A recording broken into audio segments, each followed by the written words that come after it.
ತ್ರೈಮಾಸಿಕ ಪರೀಕ್ಷೆಗಳ ತರ ಇತ್ತು. ಇದು ಅನ್ಯುವಲ್ ಎಕ್ಸಾಮ್. ಇದು ಎಷ್ಟು ಕಾನ್ಫಿಡೆನ್ಸ್ ಅಲ್ಲಿ ಇದೀರಿ ಅಂತ?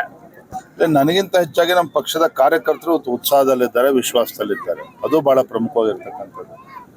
ಕಾರ್ಯಕರ್ತರ ಒಂದು ವಿಶ್ವಾಸದ ಮೇರೆಗೂ ಕೂಡ ನಾನು ಹೇಳ್ತಾ ಇರ್ತಕ್ಕಂಥದ್ದು, ಖಂಡಿತ ಒಂದು ಲೋಕಸಭಾ ಚುನಾವಣೆ ಎಲ್ಲರೂ ಕೂಡ ಆಶ್ಚರ್ಯ ಪಡೋ ರೀತಿಯಲ್ಲಿ ಒಂದು ಫಲಿತಾಂಶ ಭಾರತೀಯ ಜನತಾ ಪಾರ್ಟಿ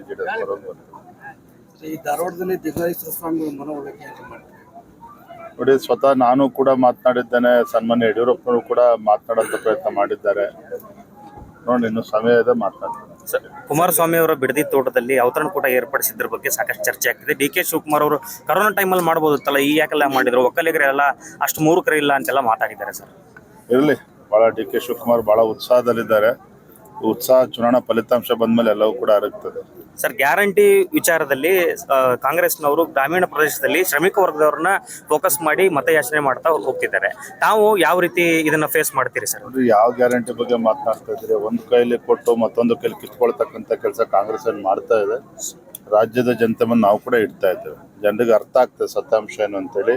ನರೇಂದ್ರ ಮೋದಿಜಿ ಗ್ಯಾರಂಟಿ ಬಗ್ಗೆ ವಿಶ್ವಾಸ ಇದೆ ಹೊರತು ಇವರ ತಾತ್ಕಾಲಿಕವಾಗಿರ್ತಕ್ಕಂಥ ಗ್ಯಾರಂಟಿ ಬಗ್ಗೆ ಜನ ವಿಶ್ವಾಸ ಕಳೆದುಕೊಳ್ತಾ ಇದ್ದಾರೆ. ಸರ್, ನಿಮ್ಮ ರಾಜ್ಯ ನಾಯಕರು ಬೊಮ್ಮಾಯಿ ಅವರು ಸೇರಿದಂಗೆ ಒಂದು ರೀತಿ ಭವಿಷ್ಯವನ್ನು ಎಕ್ಸ್ಪೆಕ್ಟ್ ಮಾಡ್ತಿದ್ದಾರೆ. ಏನಂದ್ರೆ ಲೋಕಸಭೆ ಚುನಾವಣೆ ಆದ ಬಳಿಕ ರಾಜ್ಯದಲ್ಲಿ ಕಾಂಗ್ರೆಸ್ ಸರ್ಕಾರ ಇರಲ್ಲ ಅಂತ. ಸರ್, ತಮ್ಮ ದೃಷ್ಟಿಕೋನದಲ್ಲಿ ಯಾವ ರೀತಿ ಇದನ್ನು ವಿಶ್ಲೇಷಣೆ? ನಾನು ಭವಿಷ್ಯವನ್ನ ನುಡಿಯೋದಕ್ಕೆ ಇಚ್ಛೆ ಪಡೋದಿಲ್ಲ. ಆದ್ರೆ ಒಂದಂತೂ ಸತ್ಯ, ಲೋಕಸಭಾ ಚುನಾವಣೆ ಆದ್ಮೇಲೆ ಡಿ ಕೆ ಶಿವಕುಮಾರ್ ಸಿದ್ದರಾಮಯ್ಯ ಮುಖ್ಯಮಂತ್ರಿ ಆಗೋದನ್ನ ನೋಡ್ಕೊಂಡು ಕೂರ್ತಾರೆ ಅಂತ ನನಗಂತೂ ಅನ್ಸೋದಿಲ್ಲ.